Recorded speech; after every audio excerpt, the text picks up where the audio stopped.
चुनाव के ठीक बाद जैसे आप कह रहे हैं कि अटैक्स होंगे भारत में, टेररिस्ट अटैक्स। একটা কমিউনিটি আছে না, হুম। আমি যদি ना থাকি তাহলে एक सेकेंडे 12টা बजिए दिए। ये पूरा मैं बांग्ला में बोला, उन्होंने जो बोला था। तो ये एक तरह का थ्रेट है। अब अगर पश्चिम बंगाल में भाजपा नहीं आई तो फिर पश्चिम बंगाल हाथ से गया। ऑफ कोर्स हार्ट से क्या, एकदम से कैप्चर करना, जो गजवाए हिंद बोला जाता है, एकदम से कैप्चर करना इट्स इम्पॉसिबल। काफी बड़ा देश है, तो क्या है, टुकड़ों टुकड़ों में करके वो लोग तोड़ना चाहते हैं।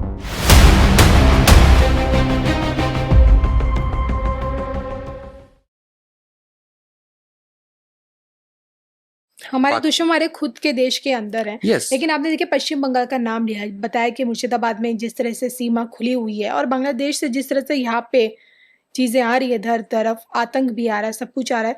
तो अब देखिए चुनाव भी है पश्चिम बंगाल में, क्या लगता है चुनाव के ठीक बाद जैसे आप कह रहे हैं कि अटैक्स होंगे भारत में, टेररिस्ट अटैक्स।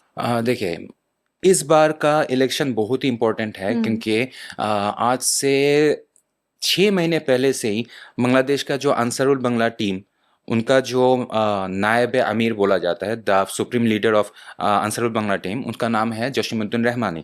तो जसीमुद्दीन रहमानी क्लियरली ओपनली ये चीज़ बोल रहा है बांग्लादेश के मीडिया में कि ममता दीदी आप बंगाल को मोदी के चुंबल से आज़ाद करें। वो लोग चाहते हैं कि ये सेपरेट एक राष्ट्र बन जाए, क्योंकि भारत को एकदम से कैप्चर करना, जो गजवाए हिंद बोला जाता है, एकदम से कैप्चर करना इट्स इम्पॉसिबल। काफी बड़ा देश है, तो क्या है, टुकड़ों टुकड़ों में करके वो लोग तोड़ना चाहते हैं। और पश्चिम बंगाल में अगर उन लोगों का एंट्री आ गया, सबसे पहले ग्रेट कलकत्ता किलिंग होने का सबसे ज्यादा संभावना है।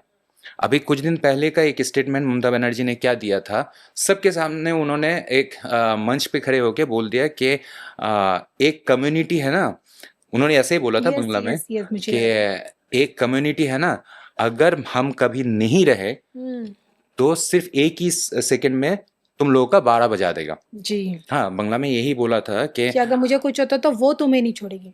हाँ, वो বাংলা में ऐसा লাইন था कि একটা কমিউনিটি আছে না, আমি যদি না থাকি তাহলে এক সেকেন্ডে 12টা বাজিয়ে दिए। ये पूरा मैं बांग्ला में बोला, उन्होंने जो बोला था। तो ये एक तरह का थ्रेट है। किनको दिया गया है? हिंदुओं को। हाँ, कि क्योंकि उधर बीजेपी उतना ज़्यादा एक्टिव नहीं है, ये भी हमारा दुर्भाग्य है, क्योंकि उनका दल जो है पेट्रियट से भरा हुआ नहीं है, बांग्लादेशी मुस्लिमों से भरा हुआ है। नहीं तो पश्चिम बंगाल का मेयर जो है फिराद हकीम, वो किस हिम्मत से बोल दिया कि ये पश्चिम बंगाल में 50% लोग उर्दू में बात करेंगे, क्योंकि उनको पता है कि हम लोग जिस तरीके से ब्लूप्रिंट को इस्टेब्लिश कर रहे हैं, इन नियर फ्यूचर सारे लोग मुस्लिम ही होंगे। और जो वहाँ के बंगाली हिंदू है, आप खुद बताओ कि ये दिल्ली में, नोएडा, फिर गाजियाबाद, ये सारे जगह पर बंगाली भरे पड़े हुए हैं। ये लोग अपना फ्लैट्स वगैरह खरीद के यहाँ पर ही सेटल हो चुके हैं, क्योंकि पश्चिम बंगाल में कंप्लीटली मिनी पाकिस्तान बन चुका है। क्योंकि जब भी जुम्मे का नमाज होता है, वो लोग सिर्फ मस्जिद में नहीं, पूरा रास्ता कवर अप कर देते हैं। हाँ, ये भी मैं एक चीज़ सबको बता देना चाहता हूँ कि इससे ईगो फाइट कैसे है कि ये पहले नहीं होते थे, लेकिन जब से वो राय आया था कि बाबरी मस्जिद का जो राय आया था, उसके बाद से उन्होंने क्या किया कि सिर्फ बाबरी मस्जिद को तुमने तोड़ा है, पूरा हर एक ज़मीन को हम बाबरी मस्जिद बनाएंगे। तो इसीलिए आप देखेंगे कि योगी के राज में भी वो लोग करने का कोशिश किए थे, जो उन्होंने रिजेक्ट कर दिया था पहले शॉट में। हाँ, जयनमाज बिछा के कोई रास्ते में नमाज पढ़ने की कोशिश किया था, तो जिस पुलिस ऑफिसर ने एक्शन नहीं लिया तो उसको पहले सस्पेंड किया कि भाई ट्रैफिक लॉ को मानो पहले। हाँ, तो इसी तरीके से पश्चिम बंगाल में जितना भी मुस्लिम शो ऑफ कर रहे कि जुम्मे का नमाज के टाइम पे, फिर जो ये दिखाया जा रहा है कि बाबरी मस्जिद हमारा पश्चिम बंगाल में ही बनेगा। ये 24 तारीख को ओवैसी आया है हुमायूं कबीर से मिलने। हाँ, एकदम पगड़ी पहना के उनको इनवाइट किया जा रहा है। ये पूरा मुस्लिमाइजेशन हो ही चुका है, और इसमें सबसे ज़्यादा फ़ायदा उठाएगा ये AMIM और हमारा ममता बनर्जी। और एक बार अगर ममता बनर्जी इस बार आ गया मैम, तो क्या होगा कि पिछले साल 2025 में जिस तरीके से माँ काली का गर्दन काटा गया था, फिर अभी कितना सारा हिंदुओं के ऊपर अत्याचार हो रहा है। अब मुर्शिदाबाद में इतना अग्नि जलाया गया था हुँ, हिंदुओं हुँ। के घर में। रात के टाइम पे वो लोग क्या करते हैं कि सिलेंडर का गैस छोड़ के वहाँ पर पेट्रोल बम मार देते हैं। हाँ, फिर हमारा हिंदू मंदिर जितना भी थे, वहाँ पर मूर्तियों का गर्दन तोड़ के चले जा रहे हैं। तो जी। ये इंसिडेंट ये 2025 में हुआ था। हुँ। अभी अगर इलेक्शन में ममता बनर्जी फिर जीता, से आ जाती है। अब क्या है कि it will be out of control. Okay. हाँ, क्योंकि जब ऑलरेडी उन्होंने तो इतने आप ये सालों मानते हैं से कि अब अगर पश्चिम बंगाल में भाजपा नहीं आई, तो फिर पश्चिम बंगाल हाथ से गया?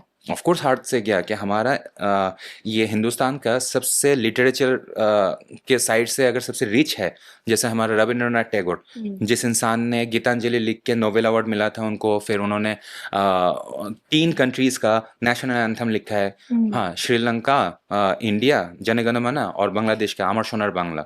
तो इतना इंटेलेक्चुअल पर्सन जहाँ पर है, जहाँ पर हमारा नेताजी सुभाष चंद्र बोस है, हमारा जी। एक बहुत बड़ा एक रिच रिच कल्चर है। कल्चर रहा है वेस्ट बंगाल हाँ, का, ऑफ कोर्स सुना उसका है। एग्जाम्पल हर हुँ। कोई देता था। ब्रिटिश आए तो वहाँ पर मुगल आए तो वहाँ पर इस्टेब्लिश्ड हुआ था। तो ये सारे इतना रिच कल्चर को पूरा डिस्ट्रॉय कर देंगे। बंगाली का जो बंगाली कल्चर है, अगर इस बार ममता बनर्जी ने जीत गया, हुँ। खत्म। मिनी पाकिस्तान सिर्फ पार्क सर्कस, कलकत्ता का वो पार्क सर्कस एरिया हुआ है, मुर्शिदाबाद हुआ है, अब पूरा पश्चिम बंगाल होगा। हुँ।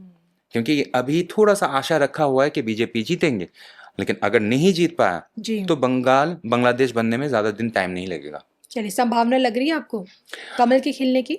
नो, आई एम सॉरी, मैं ऑनेस्ट हूँ। पश्चिम बंगाल में बीजेपी नहीं आ पाएगा।